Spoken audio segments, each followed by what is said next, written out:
ini kita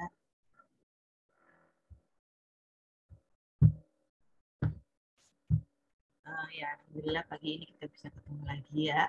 Dulu semester kemarin kita udah ketemu di KKH kajian kitab hadis. Sekarang kita ketemu lagi masih dalam bahasan hadis. Jadi dulu kita membahas kitab-kitabnya, sekarang kita bahas mengenai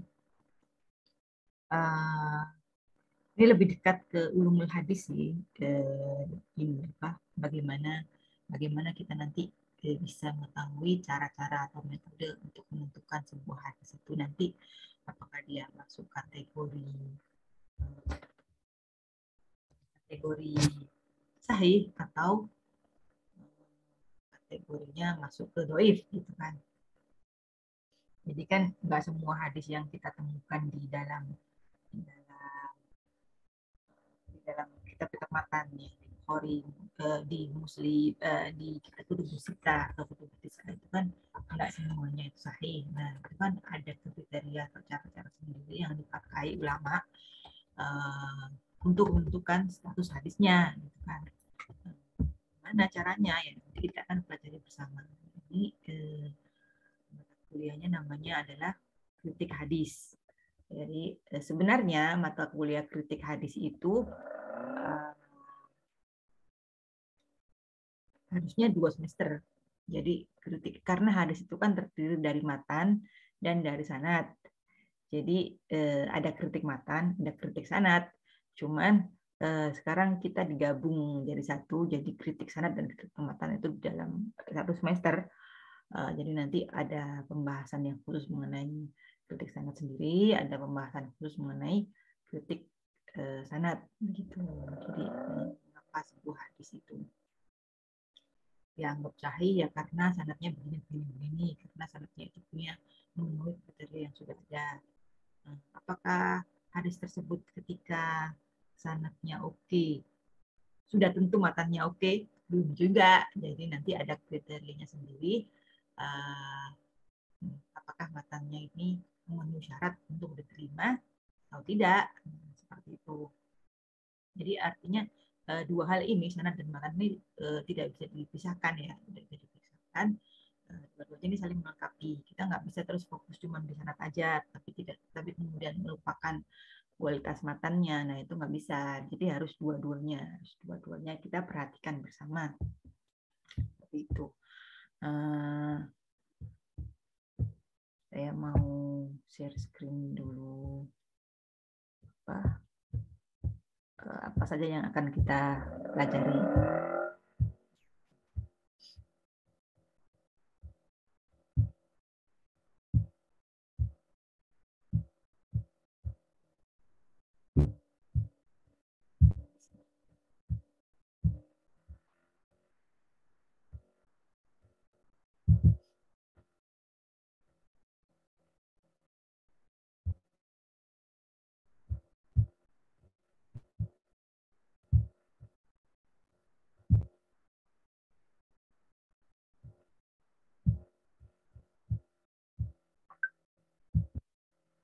Oke, jadi ini adalah rancangan KPS baru ya, karena yang lama nggak dipakai, sendiri-sendiri kritik sanad dan kritik matan. Tapi sebelum kita masuk ke sini, kita masuk ke mata kuliah ke yang akan kita pelajari nanti. Saya absen dulu ya satu-satu ya. Nanti itu pasti nggak akan ada kesempatan untuk absen, jadi mau saya absen dulu. 6C ini kita ada, tadi sudah ada Jihan ada Jihan? Ada Ibu. Dan kenapa nggak ada videonya kamu? Lagi makan ya? Lagi sarapan ya? Enggak. Tadi dari kamar mandi, Bu. Oke. Sekarang Kaisa.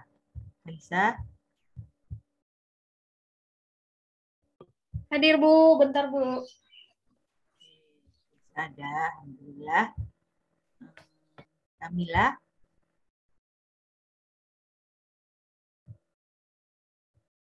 Ibu. Ya, bagus banget Kamila. Ya. Kamila hadir, Ibu. Hah? Apa? Kamila hadir katanya, Bu. Kamila hadir, Bu, Oh, katanya. Kamila hadir ya. Ya. Sekarang Karima Nisa Solihah. Karimah hadirah, Bu. Hujah. Mana Hujah?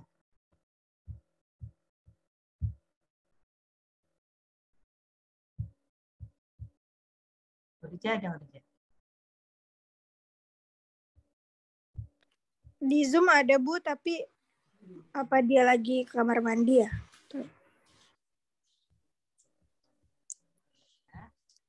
Langsung aja Konita.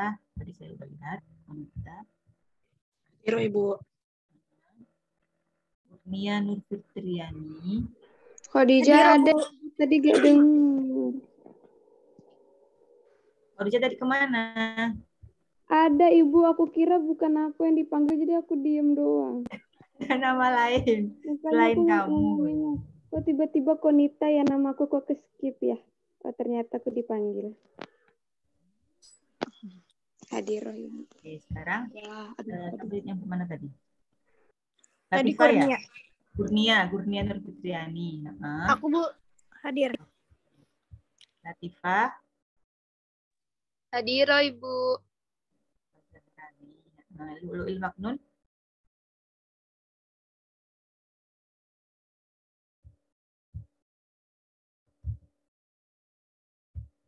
Dulu.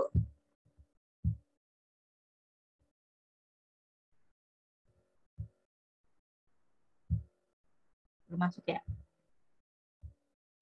Di Zoom ada, Bu. Tapi mungkin kamar mandi kali ya, nggak tahu deh, Bu. Sinyal Sinyalnya deh, Bu, Coba. kayaknya. Soalnya dia emang susah sinyal di sana. Di rumah. Di mana sih rumahnya? Kemarin dia bilang lagi di pelosok sih, Bu, tempat neneknya. Kemarin juga susah masuk gitu, connecting terus. Coba mungkin tunggu, Iya, Bu. tunggu konfirmasi dia, Bu. Maharani Puspa Suci.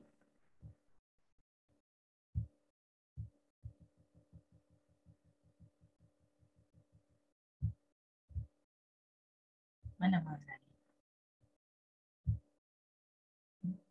11. maaf Bu, Lulu hadir.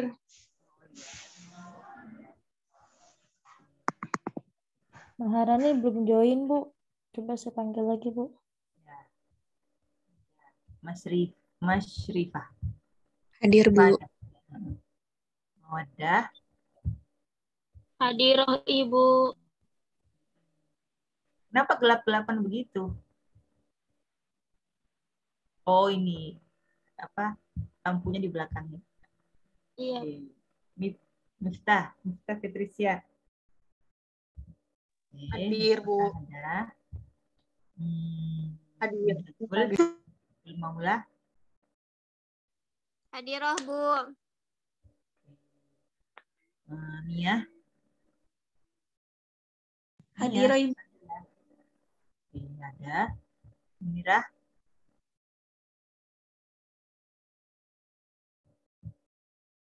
Mira.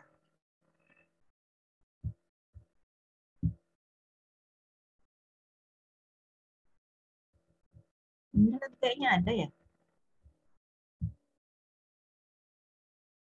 Siapa Bu? Munira atau Mutia Bu? Hadir, Bu. Munira hadir, Bu. Ada. Ya, Mira ada. Suara saya ini jelas nggak? Tahu kadang suka putus-putus. Jelas, Ibu. Iya, Bu, jelas. Oke, sekarang Mutiara Salma ada. Mutiara Fitri Cahaya. Ada Ibu. Oke. Nadia Almas.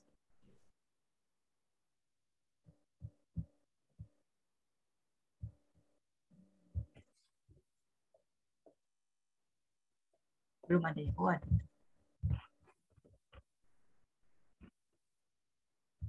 Nadia Almas nomornya 22, tapi di absen saya 20. Masih keluar. belum ganti kayaknya Bu, soalnya emang baru absennya, ada yang keluar. Jadi ada yang berubah absennya. Mungkin dia belum berubah. Oke, Nadia Tasya. Nadia, Bu. Oh ya, Nadia Tasya ya. Nadra. Hadir Ibu. Ibu maaf, Nadia Almas hadir. Tadi keluar Zoom. Oh iya.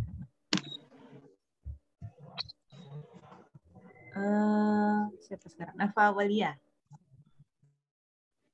Hadir, Ibu. Nahdiatun. Nahdia. Hadir Ibu.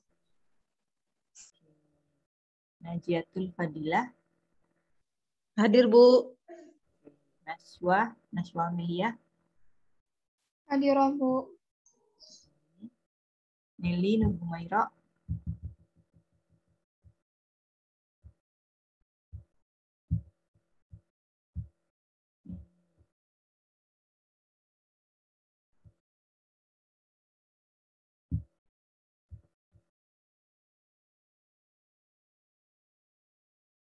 Nelly. Masih loading kayaknya Bu, masih Dia connecting. udah on mic padahal. Apa nggak bisa mic-nya? Oh ya udah. Oke, langsung Nelvi Rahmita. Hadirah Bu. Neng Asri. Hadirah Bu. Neng Zenit. Hadirah Bu. Ya, Hadirah Ibu. ya. Sekarang Nikmatul Walidain. Hadiro Bu. Ya. Novi Muflihatul Hadirah Zahra. Ibu. Hadirah. Novia Alifatul. Hadirah Ibu. Anissa. Hadirah Ibu. Jadi cuma 35 aja ya. Oh, ada dari kelas lain. 35 Bu, betul. Ya, sekarang kita udah absen. Sekarang saya mau lihatin apa aja yang akan menjadi pembahasan kita di mata kuliah kritik hadis ini.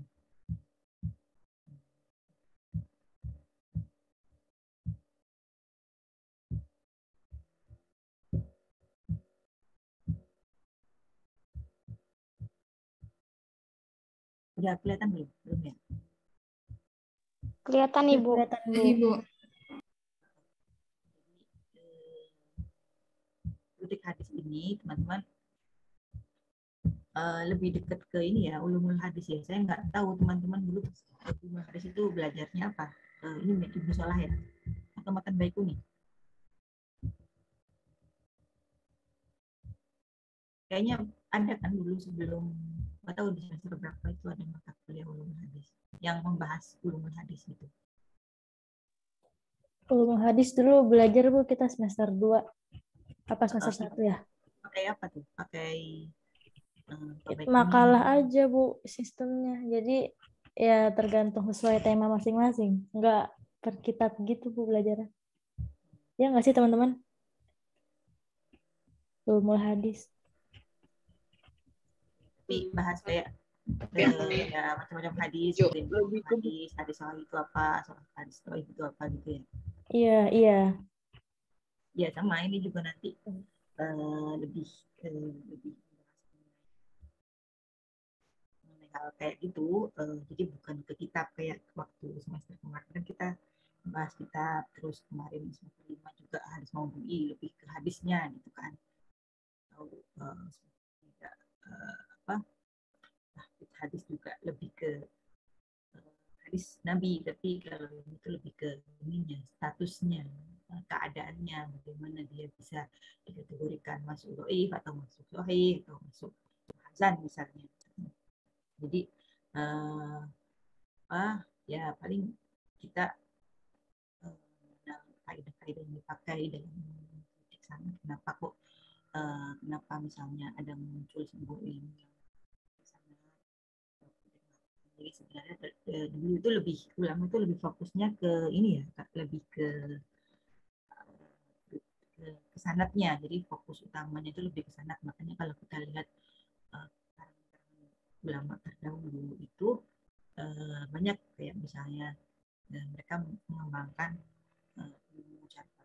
Jadi yang dibahas itu siapa? Ya orangnya. Jadi para perawinya, orang-orang yang meriwayatkan hadis itu nanti dibahas apakah beliau layak diambil hadisnya atau tidak, apakah beliau ini hafalannya kuat atau tidak, ataukah hafalannya kuat pada masa muda tapi pas sudah tua terus hafalannya hilang, misalnya kayak gitu. Atau misalnya dia ini Ibu Afan, suaranya kecil ya? Suara ibu hilang timbul, Bu. Iya.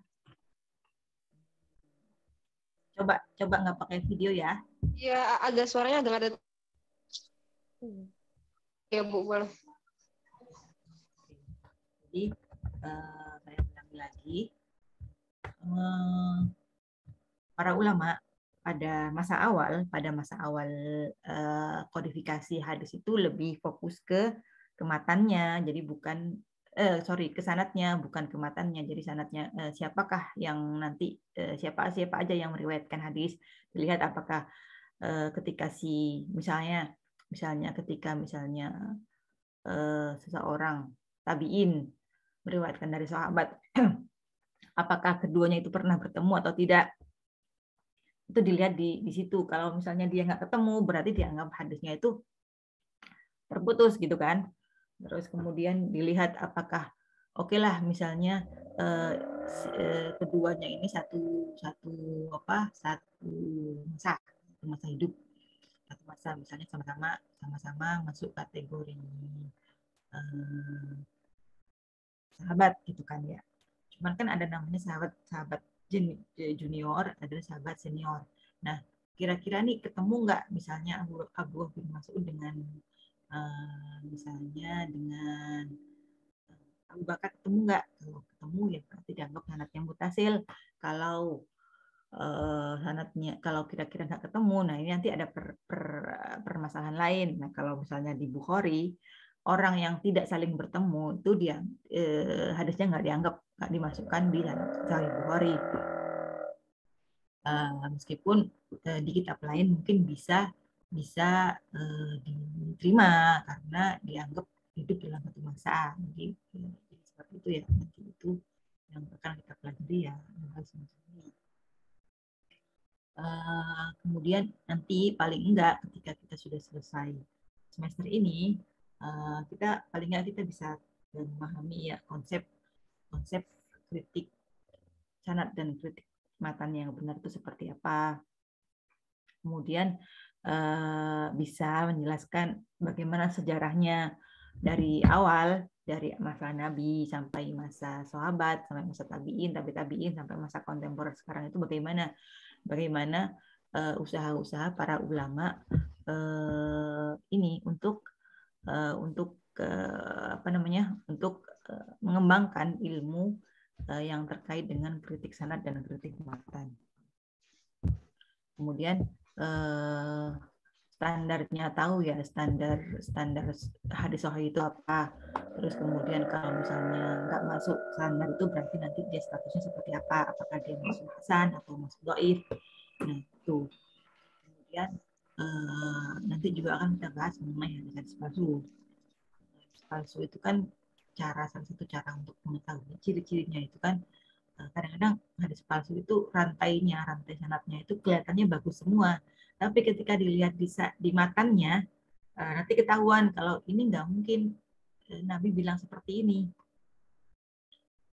atau isinya misalnya bertentangan dengan Quran atau bertentangan dengan akal sehat, atau misalnya di situ ada janji mengenai sebuah amalan yang sedikit tapi dapat pahala yang sangat banyak gitu kan. Nah itu bisa bisa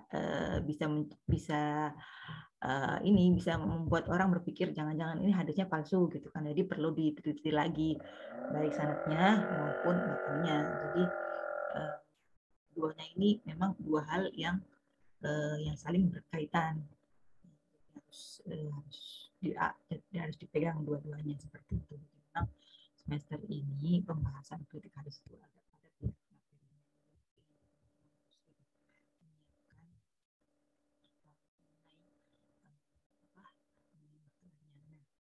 Terkait makalah, jadi ini sementara ya. Jadi 13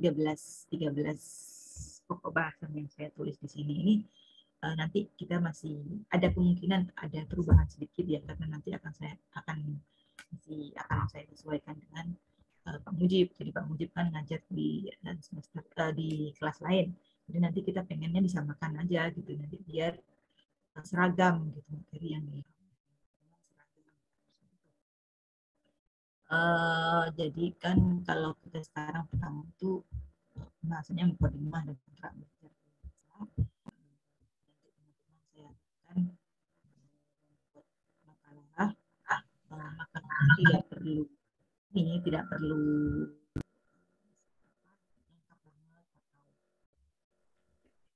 Ibu Afwan, suaranya hilang. Nah, hilang lagi ya? Iya, Bu. Mulai kapan? Mulai barusan atau dari tadi, dari awal? Enggak, Bu. Ini udah. Ini udah ada. Ya, kenapa nggak stabil kayak gini? Bismillah. Ada yang bersuara, kadang enggak gitu. Hilang Iya. timbul.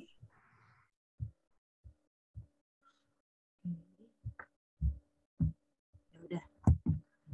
Lagi aja. Oke, terkait kontrak belajar ini ya kita sama ya kayak semester biasanya. Jadi ada makalah, meskipun nakalnya saya nggak minta, maksudnya nggak ada batasan harus berapa lembar gitu kan, atau nggak ada batasan harus berapa banyak ininya marojiknya apa daftar pustakanya gitu kan, nggak ada bahas itu bebas ya, bebas. Namun paling enggak saya minta sumber yang akan ditulis di makalah itu sumbernya kredibel. Artinya kita nggak ambil dari artikel website, itu kita nggak ambil. Jadi paling dari buku atau dari jurnal, itu aja sih. Jadi kenapa saya nggak, kan kadang-kadang ada tuh makalah yang teman-teman ngambil dari buka website terus nanti tinggal di copy gitu kan. Jangan. Jadi kita sudah semester 6, kemudian sebentar lagi skripsi, jadi saya pengen teman-teman sudah belajar menulis makalah yang bagus gitu kan. Kalau misalnya kalau untuk panduannya kita ikuti di panduan ini ya, panduan pedoman skripsi yang 2021 IIK itu pertama mengenai transliterasi. Jadi kan dulu juga saya sudah pernah bicara kayaknya ini, tapi saya nggak tahu kayaknya sih udah. Untuk menulis nama orang, nama kota, nama buku itu ikut standar yang ada di sini.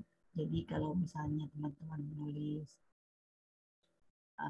Al-Bukhari misalnya, berarti ya panjang kan, Al-Bukhari itu kan panjang ininya harokatnya, nah berarti A-nya itu dibuat tinggi. Caranya kayaknya udah pernah nulis yang ini nggak, yang kayak gitu, yang pakai transliterasi yang di Word, yang pakai simbol itu loh, yang kayak ada titiknya, bawahnya ada titiknya. Ada. Iya, Bu. Gimana tuh? Bisa, Bu. Yang ada gininya, kayak ada garisnya kayak gini. Itu kan sebenarnya bisa dicari di ini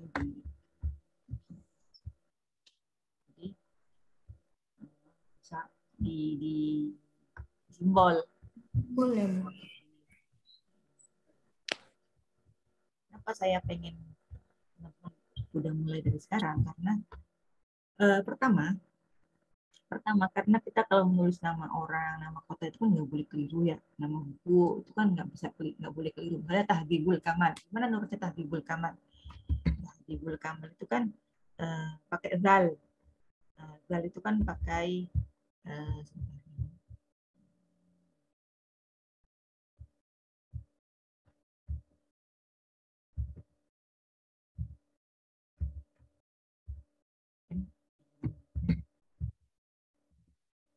kalau ditransliterasi seperti apa ya, berarti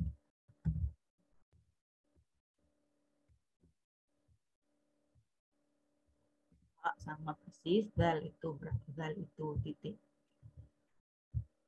zalnya itu ada di simbol sini. Kita lihat zal itu di sana apa pakainya.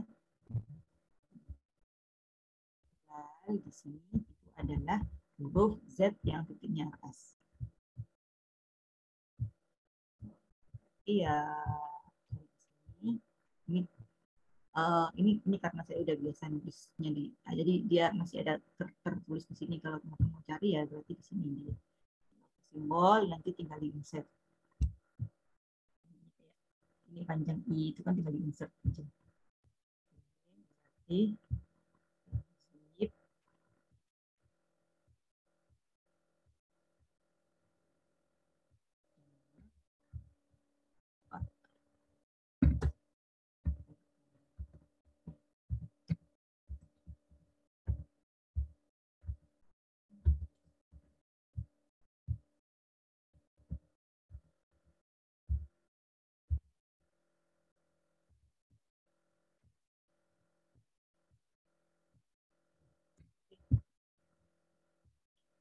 kenapa kayak gitu? Jadi kalau misalnya ini Arabnya hilang, Arabnya nggak ada, kan ditulisnya dengan dengan huruf Latin, tetap kita bisa tahu gitu, kita bisa mereka-reka gimana tulisan Arabnya, cuma ada klasifikasinya gitu kan. Itu fungsinya menulis dengan kode ini seperti itu. Jadi nanti belajar pakai simbol. Oke, ini contohnya aja. Sekarang kita balik lagi ke terus kemudian kan kita suka copy ya, di paste gitu kan, itu dari jurnal, dari buku dan sebagainya. Itu juga paling enggak ngopinya itu enggak banyak-banyak gitu loh. Ngopinya itu cuman kalau memang harus butuh ngopi banyak itu ya di parafrase. Jadi kan ini ada aturannya di sini, misalnya kutipan tidak boleh melebihi 2 halaman. Terus panjangnya kalau kurang dari 6 baris, ini nggak usah lah yang kayak gini nih, nanti instruksi. Cuman saya pengennya ya kutipan itu untuk hal-hal yang kalau kutipan langsung ya paling jangan banyak gitu, atau langsung dikasih di dalam tanda kurung. Kalau kutipannya panjang berarti ya di parafrase, udah gitu aja sih. Cuman ini nanti saya kirimkan di grup. Oke, selanjutnya kita kembali lagi ke jadi nanti Ibu boleh apa? Saya mau nanya dikirim tadi mungkin Ibu boleh tanya yang soal simbol tadi nggak Bu? Tadi mungkin agak hilang-hilangan Ibu jelasinnya. Kalau boleh tahu Bu, ngatur simbolnya gimana ya Bu? Soalnya kemarin saya sempat ini ya nyari di simbolnya juga, cuman nggak nemu gitu Bu yang apa namanya settingan kayak gitu Bu. Itu dipilihnya yang mana ya Bu? Ini sih kalau ini di Word saya ya, nggak tahu nanti Word-nya teman-teman gimana. Simbol nanti kan dilihat aja dari atas sampai bawah, dicari gitu. Nggak ketemu juga. Oh. Sampai bawah. Berarti tetap ngacak gitu ya, Bu? Iya, dia acak. Dia ini kan misalnya ini kan hurufnya kayak gini nih, berarti nggak ada di sini, tinggal ke bawah lagi. Ada nih di sini jadi ini ada di grup suplemen Latin 1. Ini kan I yang panjang. Kalau A panjang ini ada di sini. Maksudnya huruf-huruf apa sih mat gitu loh. Terus kalau U ada juga di sini. Jadi dicari aja ke atas ke bawah sampai akhir. Kalau udah pernah nyari ke bawah sampai akhir gitu maksudnya. Udah. Iya, Bu, tapi bingung gitu loh, Bu. Kan dia banyak pilihan ya, Bu ya, simbol-simbolnya. Nanti kalau banyak itu kan nanti dipakai aja biasanya yang paling sering dipakai itu cuman ini aja nih, kayak misalnya cuman Z atas, Z titik atas, Z titik bawah, S titik atas, S titik bawah, ini enggak. Terus S titik bawah tapi yang besar, terus titik bawah tapi yang besar juga, ada yang kecil. Nah ini kan kalau kita sering pakai itu dia akan muncul sendiri di sini di apa di sini. Jadi nanti nggak usah nyari ke atas lagi kalau kita. Jadi coba aja apa namanya di Word-nya itu sering-sering dipakai, sering-sering diulang-ulang gitu aja, nanti akan keluar di sini.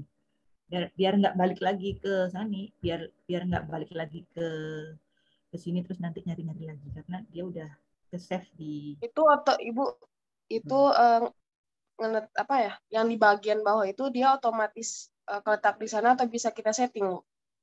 Bisa disetting. Pokoknya ini kan ikut seberapa sering dia dipakai di dipakai atau dicari gitu kan. Misalnya masukkan apa ya ini misalnya. Nah, kan dia ada di sini kan. Jadi semakin sering dia pokoknya ini kan kayak terakhir apa sih yang terakhir kali dipakai, dia akan turun ke bawah ke sini. Ini nggak usah nyari-nyari ke atas. Kalau mau mudah, kalau mau mudah itu berarti cari aja langsung di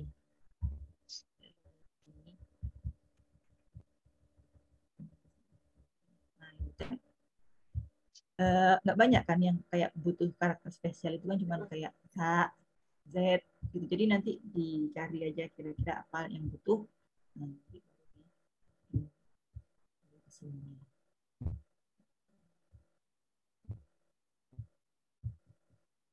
Ya, bisa. Masih ada lagi yang mau ditanyakan? Berarti kita pindah ke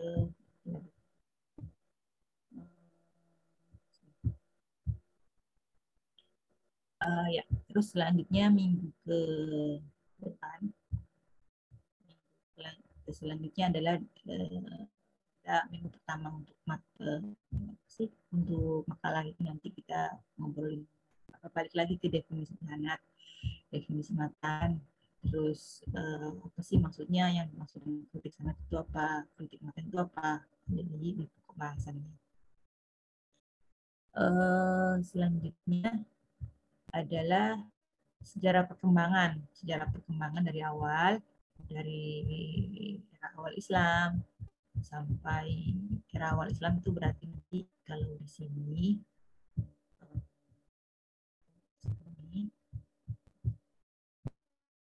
berarti dari zaman Rasul, dari sahabat, dari tabi'in sampai ke abad keempat, karena waktu zaman Rasul masih ada pun para perawi itu sendiri juga mereka saling ini gitu, saling menanyakan ini dapatnya dari mana, ini apakah benar apakah Rasul. Waktu saya nggak tahu waktu itu Nabi sudah meninggal atau belum, tapi waktu ada riwayat dari Umar yang mengatakan bahwa perempuan itu saya agak lupa hadis lengkapnya. Yang jelas waktu itu ketika Aisyah mendengarkan riwayat tersebut, nah beliau mengatakan, masa Rasulullah mustahil Rasulullah mengatakan hal seperti ini gitu kan, karena dianggapnya perkataan tersebut nggak cocok keluar dari seorang nabi seperti itu. Berarti beliau meskipun dari Umar, ya Umar kan sahabat Nabi, jadi beliau langsung ketemu, dua-duanya langsung ketemu Nabi ya. Aisyah karena beliau istrinya, Umar bin Khattab juga beliau adalah rekan atau sahabat yang utama. Tapi bahkan riwayat dari Umar pun bisa dikritik oleh istri Nabi terutama karena katanya hadis tersebut kayaknya nggak mungkin keluar dari Nabi. Terus kedua misalnya, dan Aisyah sendiri pun nggak dengar gitu, nggak dengar dari Nabi, padahal kan Sayyidatina Aisyah kita tahu bahwa ini kan salah satu sumber utama hadis ya kan, karena beliau yang tinggal sama Nabi, beliau yang mendampingi Nabi. Selanjutnya mungkin nanti setelah di era awal Islam adalah perkembangan kritik sanad dan matan di kontemporer.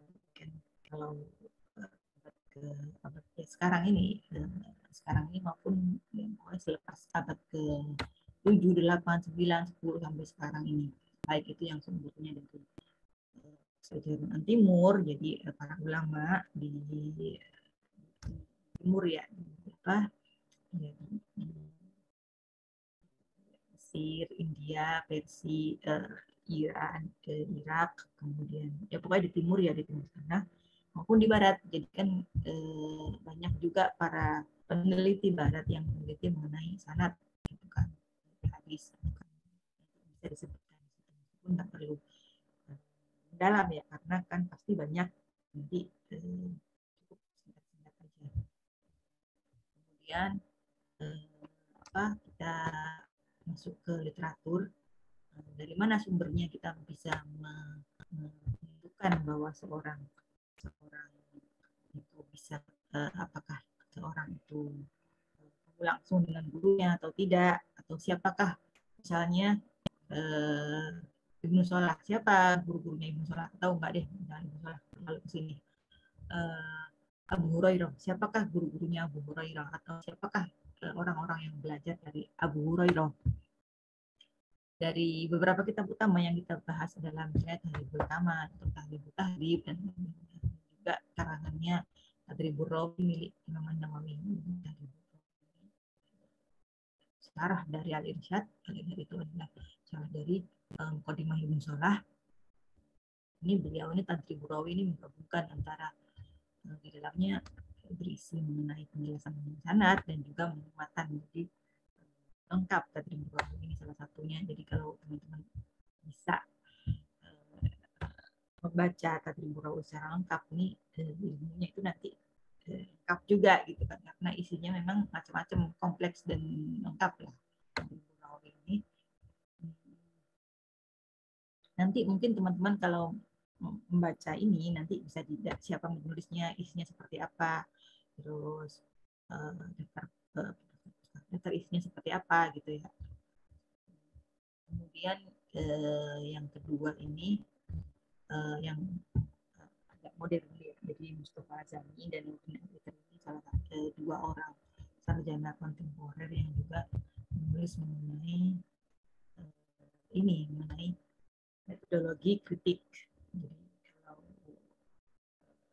bukunya Pak Mustafa Azami itu salah satunya sudah diterjemahkan ke bahasa Indonesia oleh Pak Yai Mustafa Ali Yaqub. Saya nggak punya teksnya, jadi saya dapatnya yang bahasa Inggris.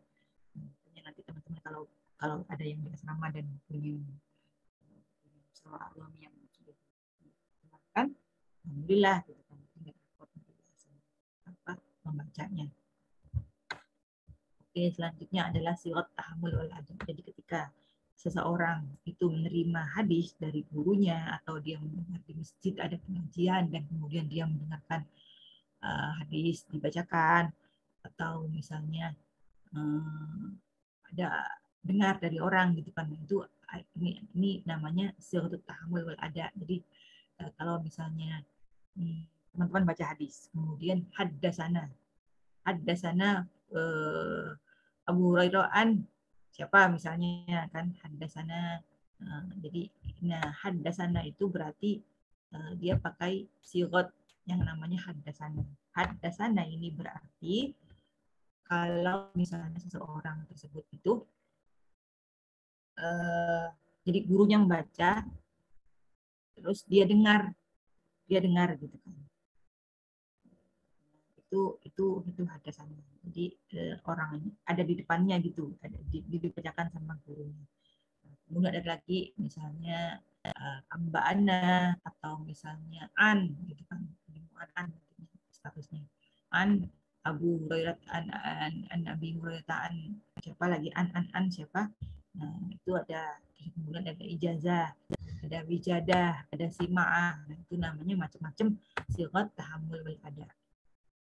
Nah kemudian nanti saya minta juga teman-teman menyebutkan pendapat ulama mengenai sigot tahammul, yang mana yang paling utama, yang mana yang ada syaratnya tertentu enggak gitu. Misalnya kalau ijazah syaratnya apa, itu adalah ini mengenai sigot tahammul banyak. Itu di sanadnya ya. Kemudian setelah itu kita nanti ada pembahasan mengenai adalah. Jadi kalau teman-teman ingat nggak kriteria hadis sahih itu apa? Ada yang masih ingat nggak? Syarat-syarat hadis itu dianggap sahih itu apa?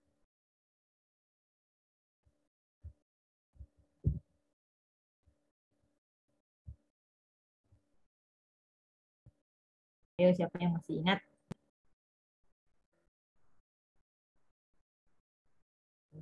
Hadis tidak tahu empat.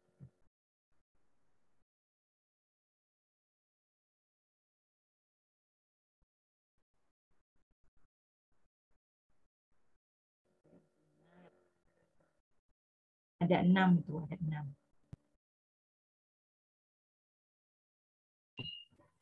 Ittisalus sanad. Ya, Sanadnya bersambung. Kemudian Riwayat adil. Riwayatnya adil, dobit, tidak janggal atau syad, dan terhindar dari ilat. Ya, berarti ada ini ya, ada itu solusinya, ada kuat, ada dokter ruwat, ada musyurut dan ada mulilah. Nah, nanti itu juga akan sangat berpengaruh di status sebuah hadis. Ketika misalnya sanadnya nggak mutasil, berarti ya perlu diragukan, maksudnya pasti diragukan sama para ulama hadis itu, kenapa orang ini nggak nyambung, tapi kemudian kenapa dia ada di rantai periwayatan gitu kan, sehingga ini adalah sebuah masih di ittisal sanad ya. Nah, untuk mengetahui ittisal sanad di mana, di tarojum itu adalah biografi. Jadi kita tahu di situ itu si A lahir kapan, si A gurunya siapa, si A muridnya siapa, si A belajarnya kemana saja gitu. Nah itu di biografi, di tarojum. Kita melihat kitab tarojum, kita tahu bahwa dua orang saling bertemu, dua orang ini lahir nggak satu kota gitu. Seperti itu. Oke, selanjutnya adalah selain itu sanad, jadi adalah ruwat ya, adil.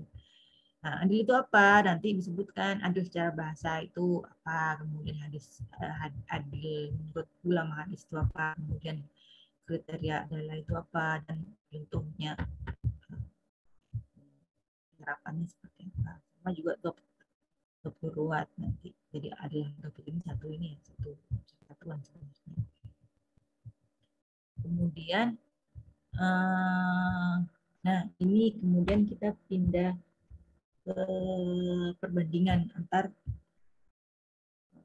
ini kayaknya harus saya tarik dulu ya turut. Oke, langsung jarh ta'dil itu apa? Jadi kalau misalnya seorang ulama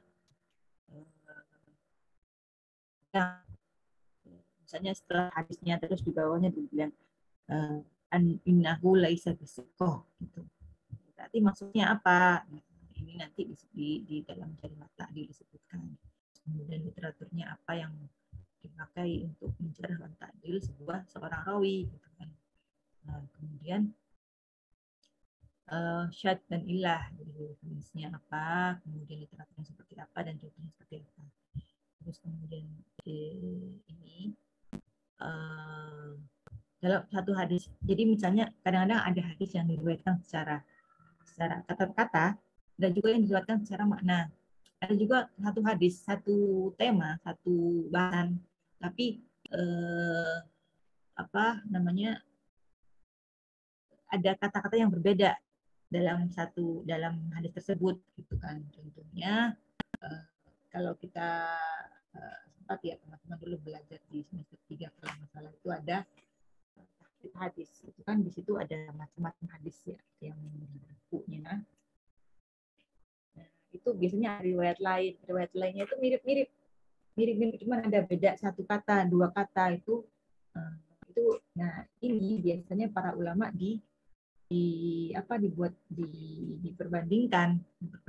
Jadi versi si fulan kata hadisnya seperti ini, versi si fulannya, versi kawannya si fulan seperti ini versinya. Versi ketiga seperti ini, nanti dibandingkan. Kalau berarti versi pertama rawinya seperti ini, versi kedua rawinya seperti ini, versi ketiga misalnya ada salah satu orang dalam sanadnya yang kurang, hafalannya kurang, seperti itu. Nanti ada konsep corona. Jadi ini kalau yang konsep corona ini berarti sudah ke makan ya. Oke, sekarang kemudian ketika kita menemukan hadis-hadis yang secara dohirnya, secara kita lihat sekilas itu ada kontradiksi dalamnya,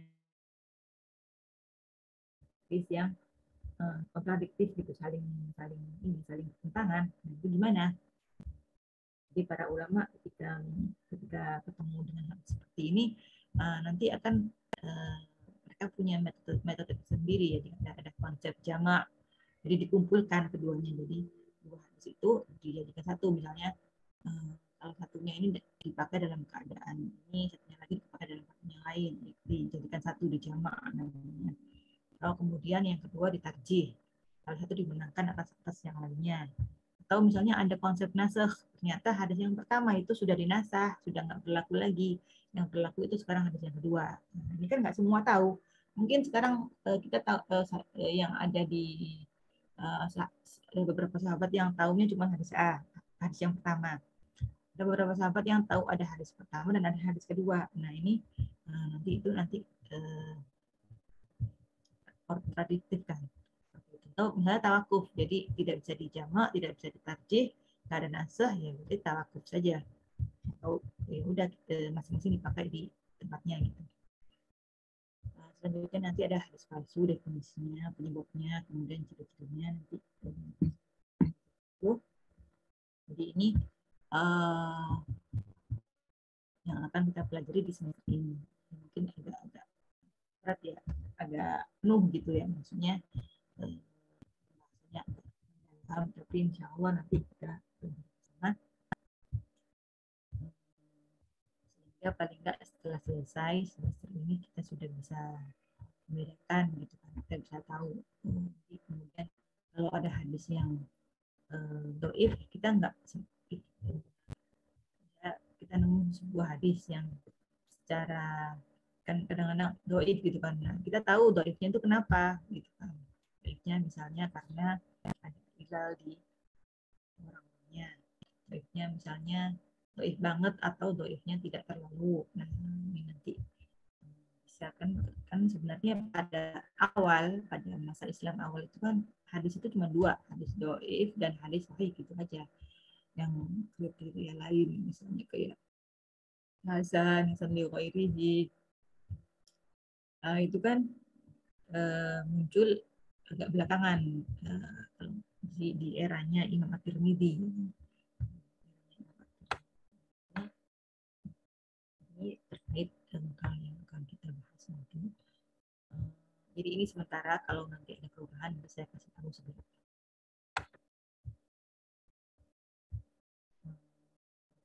Oke. Referensinya nanti saya kasih tunjukkan. hadisnya ya standar lah ya, kita tetap hadis yang utama. Kutubul mutun pasti, karena dari situ kan kita tahu seperti apa hadisnya. Kemudian kutubul hadis, kutubul tarajum, terus kemudian kutubul tabaqat, kemudian kitab yang berisi tentang manhaj nakat, manhaj kritik, terus kemudian jarh wa ta'dil dan seterusnya, itu semuanya dipakai.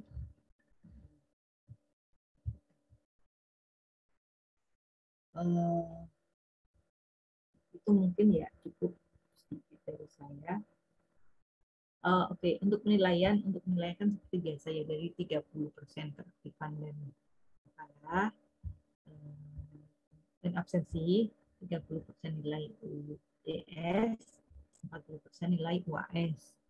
Jadi itu adalah nanti diakumulasikan dan dibagi. Untuk makalahnya saya tuh kayak nggak perlu PowerPoint sih sebenarnya, tidak apa-apa kalau saya sih, karena kadang-kadang kalau saya lihat di kelas-kelas lain itu kadang-kadang makalahnya nggak dibaca kan, jadi kalau misalnya cuma PowerPoint doang yang isinya pointer-pointer, pada akhirnya pada akhirnya itu ya yang dibaca ya yang di PowerPoint aja, nggak baca yang makalah utamanya, padahal makalah utamanya itu lebih kaya dan lebih rinci gitu kan penjelasannya.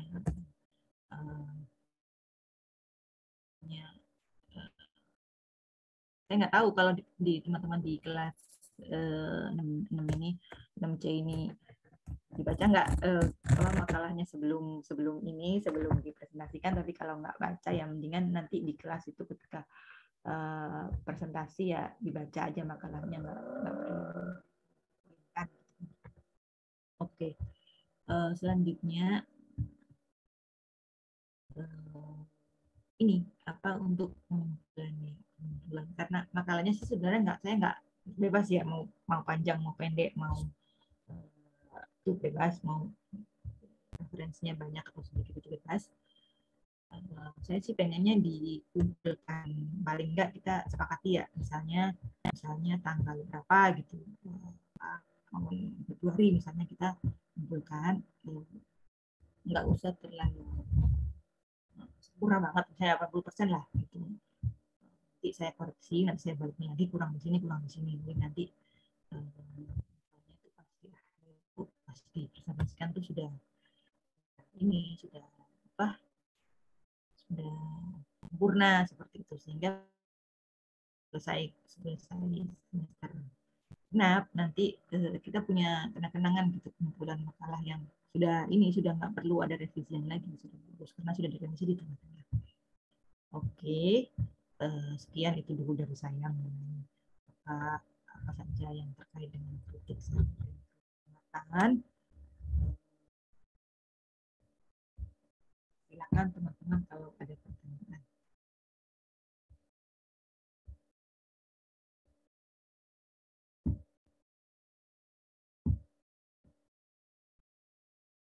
Nanti habis ini saya kirim tulisan ini Word-nya saya kirimkan ke grup.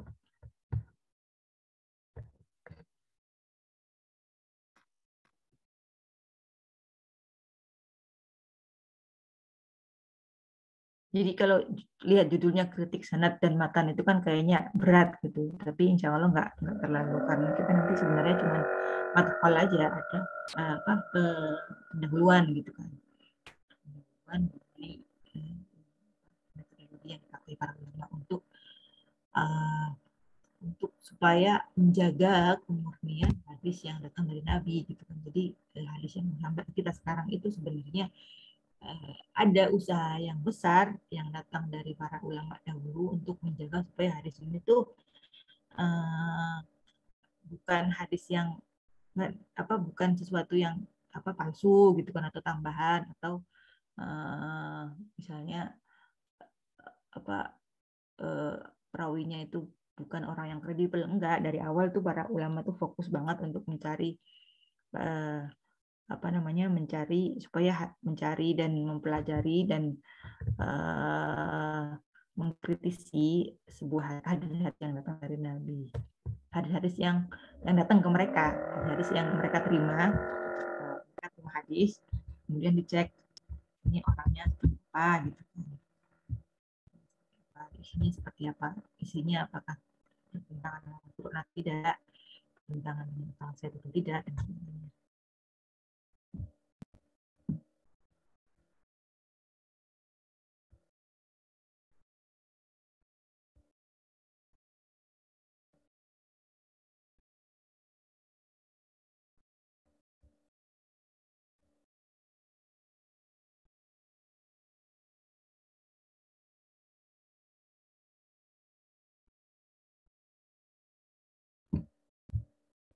Oke, gimana teman-teman? Ada yang mau tanyakan?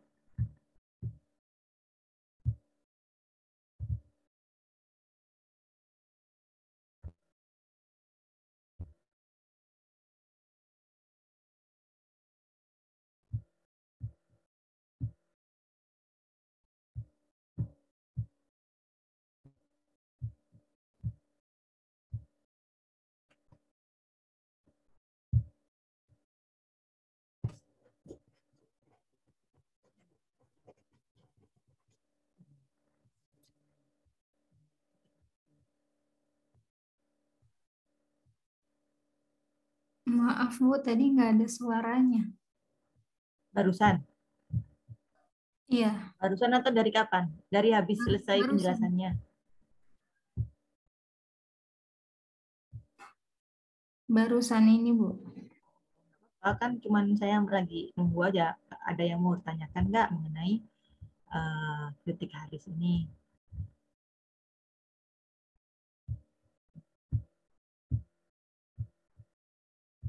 Jadi ini literaturnya banyakkan bahasa Arab ya. Saya belum nemu sih terjemahan ada terjemahannya ya. Cuman saya belum nemu. Jadi mungkin nanti saya kasih yang referensinya ya.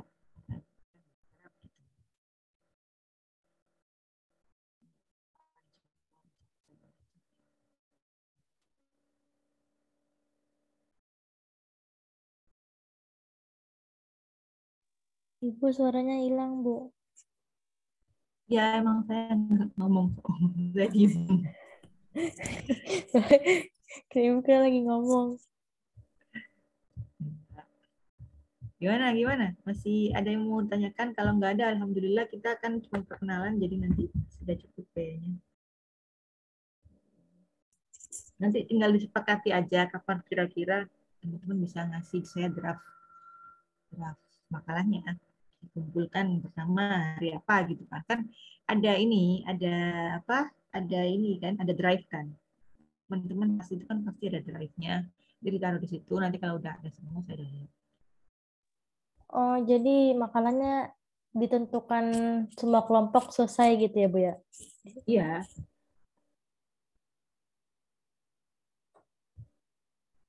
Jadi terserah mau tanggal berapa, nanti disepakati aja. Kira-kira bisa selesai itu sampai berapa lama gitu, nanti dikumpulkan pada saat itu juga. Supaya kan misalnya teman-teman yang saya pengen misalnya baru sekarang baru minggu ketiga misalnya, tapi misalnya pengen baca makalah yang untuk minggu ke-10 ya nggak apa-apa, kan sudah ada gitu, tinggal dibaca aja.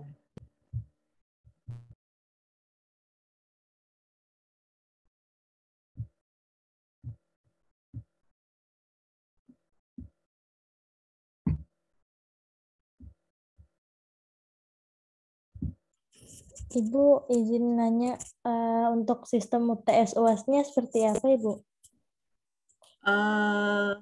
Belum saya pikirkan. Jadi sambil berjalan aja ya, Bu? Iya, nggak apa-apa.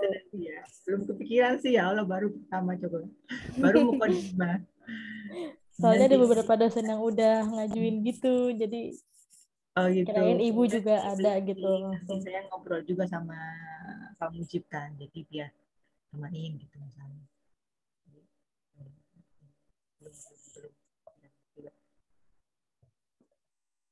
Saya sih karena ini ya, karena online, jadi sebenarnya pengennya tuh ada pakai tugas aja, UTS atau UAS. Salah satu dari, ya kalau mau UTS atau UAS itu tugas aja gitu kan, karena kalau tugas itu kan ini ya apa, nggak repot gitu kan, nggak nilainya juga lebih ini lebih mudah. Ya salah satunya nanti insya Allah tugas IMA di UTS IMA. Terus Bu, nah kan makalahnya nanti disepakati dikumpulin kapan ya Bu? Nah itu jadi minggu depan apakah langsung presentasi kelompok 1 atau emang nungguin dulu semua makalah selesai Bu? Enggak, langsung aja kelompok 1. Kalau kelompok 1 kan kelompok yang awal-awal itu kan belum ini ya, belum pembahasannya itu kan belum susah ya. Jadi cuman minggu kayaknya sudah cukup ya, cukup untuk misalnya membahas sanad kematan itu seperti apa, kemudian kritik sanad kematan itu seperti apa, gitu kan, nggak terlalu susah. Ya paling 2 minggu ke depan lah kalau mau. Iya Bu, iya maksudnya seperti itu. Jadi mungkin 2 minggu setelah ini mungkin Bu, kalau semua makalah gitu. Ya. Gimana Bu? Boleh Bu? Terus berarti tapi yang minggu depan udah langsung presentasi iya, kan? Untuk yang kelompok 1 langsung presentasi. Oh iya, nggak apa-apa. Selain yang kelompok 1 Bu, maksudnya biar. Oh selain, nggak apa-apa, 2 minggu. Iya. Nggak apa-apa. Baik Bu, nanti saya buatin folder drive-nya biar kumpulin. Nanti saya koreksi dulu, baru saya balikin lagi gitu. Oke Bu. Untuk PPT-nya nggak wajib kan ya Bu? Nggak wajib. Oke.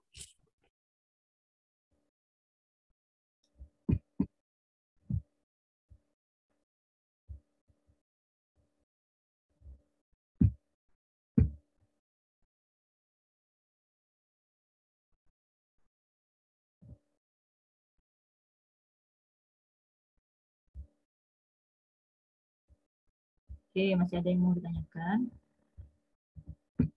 Cukup sih kayaknya sih kalau untuk mukadimah aja sih. Ya nanti saya harapkan teman-teman aktif juga di kelas. Kalau saya bikin kuis atau panggil satu-satu itu kan repot ya. Maksudnya sinyal juga agak susah kadang-kadang. Jadi ya silakan kalau nanti ada waktunya, ada tanya jawab ya, mengajukan diri untuk kami. Tahu karena sudah baca makalahnya dari awal, dari jauh-jauh hari, jadi sudah menyiapkan pertanyaan untuk teman-teman yang presentasi.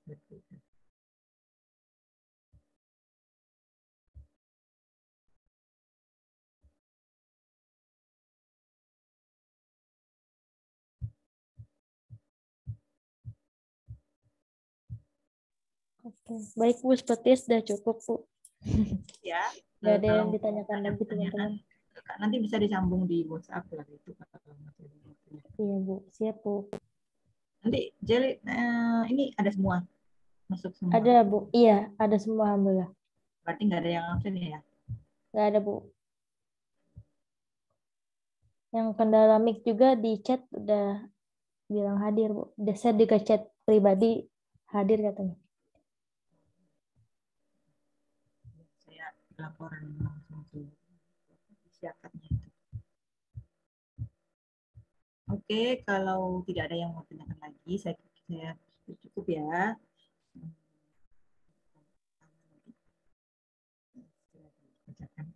Baca waktunya. Mulai kita minggu depan, insya Allah. Ada kekurangan. Assalamualaikum warahmatullahi wabarakatuh. Waalaikumsalam warahmatullahi wabarakatuh. Terima kasih banyak Ibu. Sama-sama.